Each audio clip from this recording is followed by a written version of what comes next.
Hearing today to examine once again improper payments, particularly within Medicaid.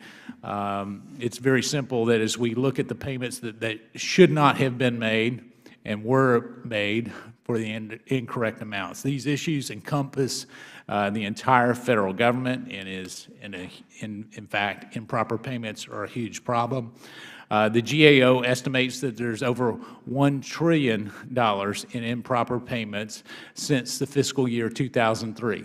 Now, again, that's $1 trillion since 2003.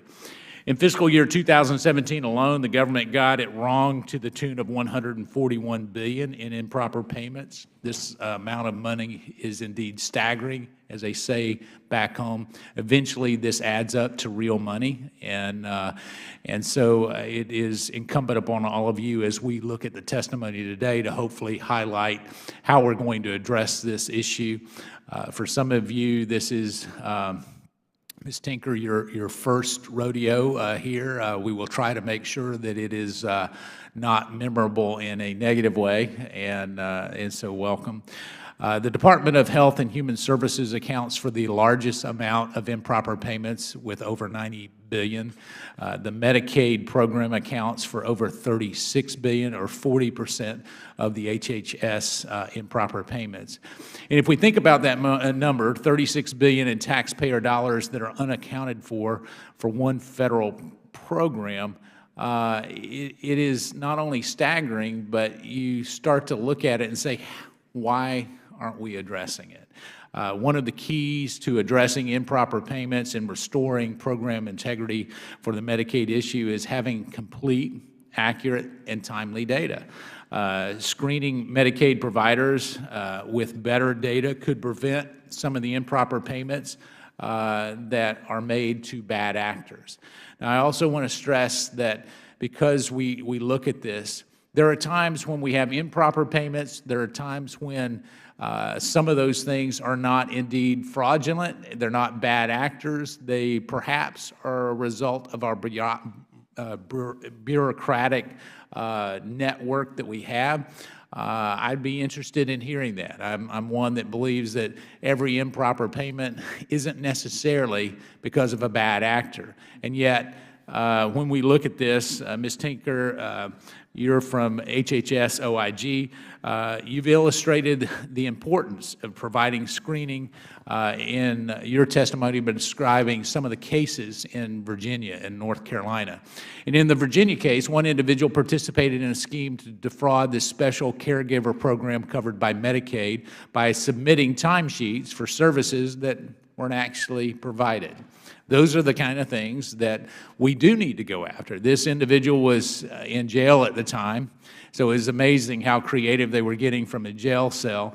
And a simple check of his status could have stopped the fraud, and yet somehow that didn't happen. In North Carolina, a mental health facility operator defrauded Medicaid by submitting at least $2.5 million in fraudulent claims for services never provided to the beneficiaries with developmental disabilities. Now, to support these fraudulent claims, this individual used stolen beneficiary information from a company he previously co-owned that was no longer operational. And this could have been stopped with better data and a site visit. Now, when we look at these kinds of things, you would say, well, these should be easy operational checks that in the private sector, if you were writing checks, you would actually say, well, if we're going to write a $2.5 million check, you would want to make sure that it was for legitimate purposes. So we need to look at it, and I'm going to challenge all of you to look at this as if it were your own money, because indeed it is. It is the people's money, and sometimes we forget when we're looking at this that it's a mom and dad and an aunt and uncle, and quite frankly, people who pay the taxes each and every day, that we have an obligation, a stewardship that we have to oversee. You know, the Obamacare's dramatic expansion of Medicaid has further highlighted the need for better data to determine eligibility. And if we're going to, if we are going to make sure that Medicaid dollars are going to those programs designed that they're designed to cover. We need to also effectively look at detecting improper payments and fraud, and we need complete and accurate national data on Medicaid.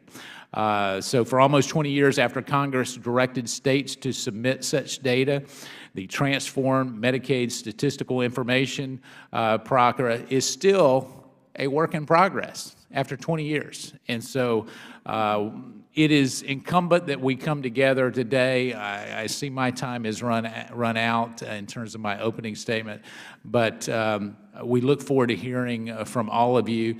And with that, I will recognize the ranking member, Mr. Raskins, for his opening statement. Mr. Chairman, thank you very much. And